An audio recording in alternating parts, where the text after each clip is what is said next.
Hello friends, welcome to the online education. This is the subject C501 in inorganic chemistry and industrial chemistry and this is the lecture number 5. હવે આપણે આપણા previous લેક્ચરની અંદર classification of metal carbonyl વિશે અભ્યાસ કરી ચૂક્યા છીએ. તેની અંદર આપણે બે ટાઈપ્સ એટલે કે મોનોન્યુક્લિયર મેટલ કાર્બોનિલ્સ અને પોલીન્યુક્લિયર મેટલ કાર્બોનિલ્સ વિશે અભ્યાસ કરી ચૂક્યા છીએ. આ થયા ટાઈપ્સ ઓફ મેટલ કાર્બોનિલ્સના. હવે આજના લેક્ચરમાં એટલે કે લેક્ચર નંબર 5માં આપણે types of carbonyl group in metal carbonyls વિશે અભ્યાસ કરવાનો છે. જે પહેલાં બે ટાઈપ્સ હતા એ મેટલ કાર્બોનિલના ટાઈપ હતા, મોનોન્યુક્લિયર અને પોલીન્યુક્લિયર મેટલ કાર્બોનિલ્સ. અને હવે આજે જે આપણે અભ્યાસ કરીએ છીએ એ સીઓ ગ્રુપ એટલે કે કાર્બોનિલ ગ્રુપના પ્રકારો વિશે આપણે અભ્યાસ કરવાનો છે. એટલે એના પ્રકારો કેવી રીતે કે કાર્બોનિલ ગ્રુપ કઈ રીતે અટેચ થયેલું છે આપણા મોલેક્યુલની અંદર મેટલ સાથે, એના વિશે આપણે ડિટેલમાં અભ્યાસ કરવાનો છે. તો જોઈએ આપણે હવે કે there are 4 important structural modes for attachment of the CO ligand to metal atoms. હવે શું કીધું છે?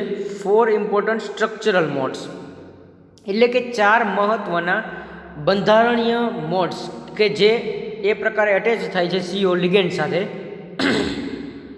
મેટલ એટમ સાથે, એના વિશે. બરાબર છે? તો જોઈએ કે 4 અલગ અલગ રીતે આપણું કાર્બોનિલ ગ્રુપ લિગેન્ડ અને મેટલ સાથે કઈ રીતે એટેચમેન્ટ થાય છે એના આધારે એના અહીંયા પ્રકાર અલગ અલગ પડે છે, જે આપણે જોશું. હવે એમાં પહેલો ટાઈપ છે terminal carbonyl group. This type of attachment is fairly linear due to the sp hybrid orbitals of CO group, means MCO linkage is linear. હવે અહીંયા ઉદાહરણ તરીકે ટર્મિનલ કાર્બોનિલ ગ્રુપ એટલે કેવું? તો કે એક જ સળંગ લાઇનમાં કાર્બોનિલ ગ્રુપ મેટલ અને લિગેન્ડ સાથે અટેચમેન્ટ થયેલું હોય, એટેચ થયેલું હોય કે જોડાયેલું હોય તેવા પ્રકારના કાર્બોનિલ ગ્રુપને કેવું કાર્બોનિલ ગ્રુપ કહેવાય? તો કે ટર્મિનલ કાર્બોનિલ ગ્રુપ એને કહેવામાં આવે છે. બરાબર? એની જે ઓર્બિટલ્સ છે એ કેવી છે? તો કે sp હાઇબ્રિડ ઓર્બિટલ્સ રહેલી છે, જે MCO લિંકેજ લિનિયર તરીકે એટેચમેન્ટ થયેલું હોય છે, જે અહીંયા આપણને બતાવવામાં આવ્યું છે MCO bond.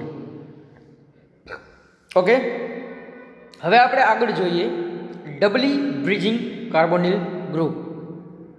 When two metal atoms are attached with the same CO group, when two metal atoms are attached with the same carbonyl group.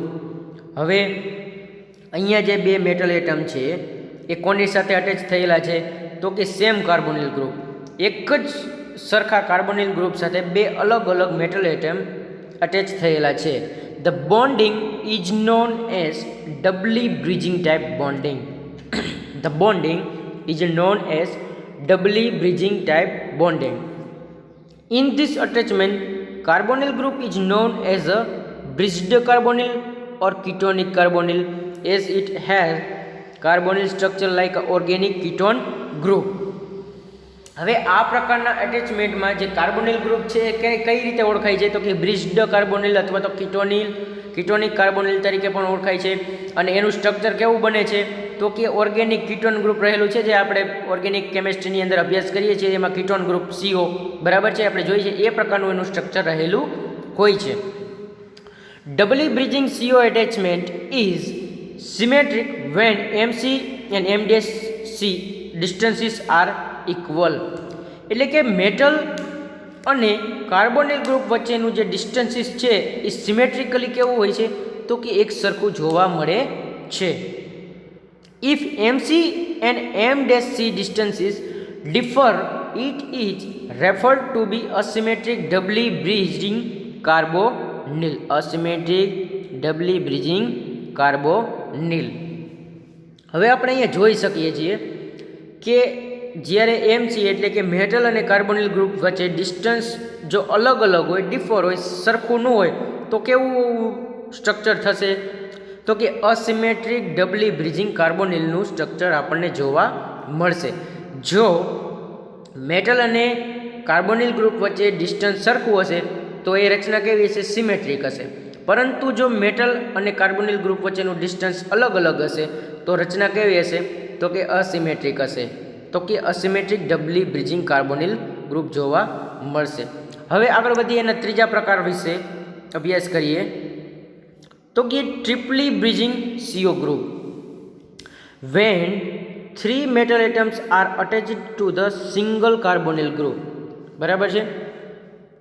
When 3 metal atoms are attached to the single carbonyl group, the structure is known as triply bridging. It may also be symmetric or asymmetric like a doubly bridging. હવે આપણે અહીંયા જોઈ શકીએ છીએ એના structure વિશે કે 3 metal atom એક સિંગલ કાર્બોનિલ ગ્રુપ સાથે અટેચ્ડ હોય તો એને કેવા ગ્રુપ કહેવાય? તો કે ટ્રિપલી બ્રિજિંગ કાર્બોનિલ ગ્રુપ. હવે એની રચના કયા પ્રકારની હોઈ શકે? તો કે સિમેટ્રિક પણ હોય અને અસિમેટ્રિક પણ હોય. અને જો અસિમેટ્રિક હોય તો એ કેવા હોય? તો કે ડબલી બ્રિજિંગ હોય. બરાબર છે? When the 3 metal atoms are attached to the single carbonyl group, the structure is known as triply bridging, and it may also be symmetric or asymmetric like a doubly bridging. બરાબર છે? જે આપણને અહીંયા બંધારણ આપવામાં આવ્યું છે ટ્રિપલી બ્રિજિંગનું કે 3 મેટલ એટમ એક કાર્બોનિલ ગ્રુપ સાથે જોડાયેલા છે. એમાંનું એક મેટલ એટમ છે એ કાર્બોનિલ ગ્રુપ કરતાં કેવું છે? તો કે દૂર છે, જે આપણે સ્ટ્રક્ચર ઉપરથી જોઈ શકીએ છીએ. હવે એનો ચોથો ટાઈપ એટલે કે સેમી બ્રિજિંગ કાર્બોનિલ ગ્રુપ. હવે સેમી બ્રિજિંગ કાર્બોનિલ ગ્રુપની અંદર જોઈએ આપણે તો કે the term semi bridging carbonyl groups can be applied to all structure of the types given below in which a bond MCO is more linear than others in asymmetric doubly or triply bridging carbonyls. હવે the term એટલે કે semi bridging. બરાબર છે? તો કે semi bridging carbonyl groups can be applied to the all structure of the types. હવે semi bridging carbonyl group છે એ તમામ પ્રકારના સ્ટ્રક્ચર અને તમામ પ્રકારની અંદર કહેવાય ને કે બંધ બેસતું આવે છે. જે સેમી બ્રિજિંગ કાર્બોનિલ ગ્રુપ છે એ કઈ રીતે તો આપણે આગળ જોઈએ. In which a bond MCO is more linear than other asymmetric doubly or triply bridging carbonyl. હવે MCO બોન્ડ એટલે કે મેટલ અને કાર્બોનિલ વચ્ચેનો જે લિનિયર બોન્ડ છે એ બીજા એટલે કે અસિમેટ્રિક ડબલી બ્રિજિંગ ઓર ટ્રિપલી બ્રિજિંગ કાર્બોનિલ્સ કરતાં વધારે બંધ બેસતો આવે છે. કેની અંદર? તો કે સેમી બ્રિજિંગ લિનિયરની અંદર વધારે બંધ બેસતું છે. હવે અહીંયા આપણે સ્ટ્રક્ચર આપેલા છે એ સ્ટ્રક્ચર પહેલાં જોઈએ. M-CO અને M1 M2 M3 CO જે આપણે ઉપરની મુજબની જે રચના જે જોઈ એવી રીતે કે 2 મેટલ એટમ હોય તો ડબલી બ્રિજિંગ, 3 મેટલ એટમ હોય તો ટ્રિપલી બ્રિજિંગ મેટલ કાર્બોનિલ્સ હોય છે. હવે આગળ જોઈએ આપણે. In this type of structure M-CO or M2CO and M3CO length is comparatively longer than a normal bond. That is why it is termed as a semi bridging. જો અહીંયા શું કીધું છે તો કે આ પ્રકારનું સ્ટ્રક્ચર એટલે કે મેટલ અને કાર્બોનિલ ગ્રુપ વચ્ચે અથવા તો પહેલી મેટલ, બીજી મેટલ અને ત્રીજી મેટલ આપણા કાર્બોનિલ એક સિંગલ કાર્બોનિલ ગ્રુપ સાથે જોડાયેલી છે તો એની જે લેન્થ છે એ comparatively longer than normal bond. એટલે કે સામાન્ય રીતે નોર્મલ બોન્ડ કે જે સામાન્ય જે બોન્ડ હોય એના કરતાં એની લેન્થ છે એ કેવી હોય છે? તો કે વધુ હોય છે. એટલે જ એને કેવું કહેવામાં આવ્યું છે? તો કે સેમી બ્રિજિંગ. હવે લેન્થ કઈ રીતે વધારે છે એના વિશે આપણે જોઈએ કે જો અહીંયા A, B અને C A અને B અને આલ્ફા બરાબર છે એ રીતે અહીંયા આપણને આપેલા છે કે સેમી બ્રિજિંગમાં કેવી રીતે માપ કાઢે છે. તો કે જો અહીંયા A બરાબર 1. જો પહેલાં તો અહીંયા આ સ્ટ્રક્ચરને સરખી રીતે જોઈએ. ત્યારબાદ આપણે અહીં જોઈએ A બરાબર 1.82 એંગસ્ટ્રોમ, B એટલે કે 2.28 એંગસ્ટ્રોમ અને આલ્ફા 155 ડિગ્રી આપેલો છે. આલ્ફા શું બતાવે છે? તો કે ખૂણો.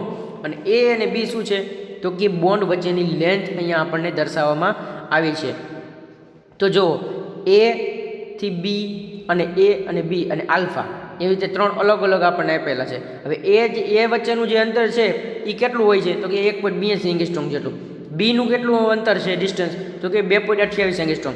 અને આલ્ફા એટલે કે એનો ખૂણો એટલે આપણે અહીંયા જોઈ શકીએ કે 155 ડિગ્રી આપેલો છે. બરાબર, તો આ રીતે આપણે એનું બંધારણ હોય છે. શેનું તો કે સેમી બ્રિજનું. હવે સેમી બ્રિજની અંદર કેવું હોય છે તો કે સામાન્ય બોન્ડ કરતાં એની લંબાઈ વધારે હોય છે. ઓકે, હવે આગળ વધીએ આપણે. A cyclic set of semi-bridging carbonyls is observed in Fe3CO12 2- as above in this type of structure. હવે અહીંયા આપણને Fe3CO12 આપવામાં આવ્યું છે, એ એનું એક્ઝામ્પલ છે. કેનું તો કે સેમી બ્રિજ કાર્બોનિલ ગ્રુપનું. બરાબર, સેમી બ્રિજ કાર્બોનિલ ગ્રુપનું આ બંધ બેસતું એક્ઝામ્પલ આપેલું છે આપણને અહીંયા.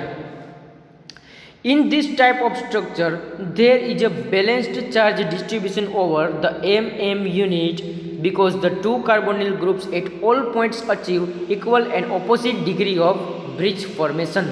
હવે અહીંયા મેટલ યુનિટ વચ્ચે અને બે કાર્બોનિલ ગ્રુપ એક જ પોઈન્ટ ઉપર ઇક્વલ અને ઓપોઝિટ ડિગ્રી ઉપર બ્રિજ ફોર્મેશન બનાવે છે. એટલે કે સરખા અને વિરુદ્ધ ડિગ્રી ઉપર, એટલે કે આલ્ફા બેના અલગ અલગ ઉપરથી એ શું બનાવે છે તો કે બ્રિજ ફોર્મેશન બનાવે છે. MM યુનિટ એટલે કે મેટલ યુનિટ એકબીજા સાથે જોડાયેલા છે, કારણ કે બે કાર્બોનિલ ગ્રુપ છે એ ઓલ પોઈન્ટ્સ ઉપર શું છે તો કે ઇક્વલ અને ઓપોઝિટ ડિગ્રી ઉપર બ્રિજ ફોર્મેશન કરે છે.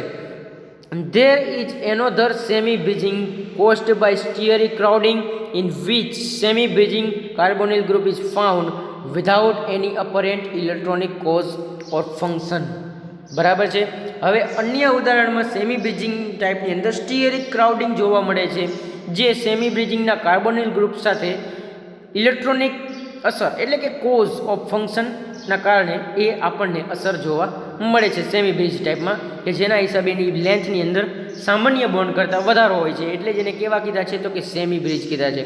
અને એનું ફેમસ એક્ઝામ્પલ આપણે કયું લીધું અત્યારે તો કે Fe3CO12 2- એ એનું સેમી બ્રિજ કાર્બોનિલ ગ્રુપનું એક્ઝામ્પલ છે. હવે આગળ વધીએ. હવે અહીંયા આપણે જોઈ શકીએ છીએ કે આ રીતનું આમ સ્ટ્રક્ચર રહેલું છે. આ સેમી બ્રિજનું એક્ઝામ્પલ છે. એમાં મેટલ આયન એકબીજા સાથે કમ્બાઈન છે, એના કાર્બોનિલ ગ્રુપ છે 3, 4. બરાબર છે, એ રીતે અહીંયા ગોઠવાયેલ છે. બરાબર છે. હવે એના ઉપરથી આપણે એનું સ્ટ્રક્ચર ઉપરથી આપણે અંદાજો લગાવી શકીએ કે મેટલ બોન્ડ એકબીજા સાથે જોડાયેલા છે અને સામાન્ય બોન્ડ કરતાં સેમી બ્રિજની લેન્થ વધારે છે. There is another semi-bridging caused by steric crowding in which semi-bridging CO group is found without any apparent electronic cause or function. For example, હવે અહીંયા આપણે જોઈએ કે in semi-bridging contact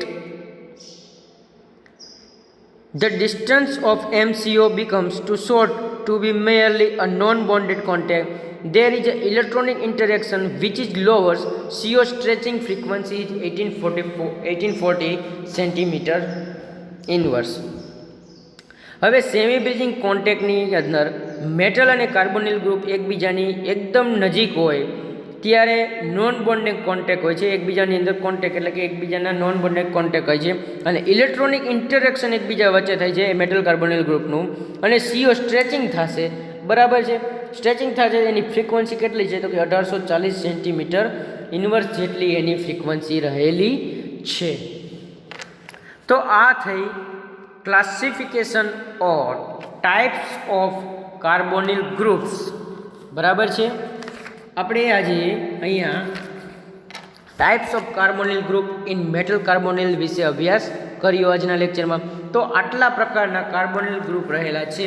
એમાં કયા કાર્બોનિલ ગ્રુપનો સમાવેશ થશે તો કે terminal carbonyl group, doubly bridging carbonyl group, triply bridging carbonyl group, અને ચોથું અને ફાઇનલ છે સેમી બ્રિજિંગ કાર્બોનિલ ગ્રુપ. તો આ રીતે 4 પ્રકારના કાર્બોનિલ ગ્રુપ મેટલ આયન અને લિગેન્ડ સાથે જોડાયેલા હશે. બરાબર છે, જેના 4 પ્રકાર છે: ટર્મિનલ, ડબલી બ્રિજિંગ, ટ્રિપલી બ્રિજિંગ અને સેમી બ્રિજિંગ કાર્બોનિલ ગ્રુપ. તો વિદ્યાર્થી મિત્રો, આજે આપણે types of carbonyl groups in metal વિશે અભ્યાસ કર્યો છે અને હવે એટલે કે આપણા લેક્ચર નંબર 6ની અંદર એટલે કે આપણા નેક્સ્ટ લેક્ચરમાં આપણે સ્ટ્રક્ચર ઓફ મેટલ કાર્બોનિલ્સ વિશે અભ્યાસ કરીશું. હવે આપણે મેટલ કાર્બોનિલ્સના બંધારણ વિશે આગળના લેક્ચરમાં અભ્યાસ કરીશું.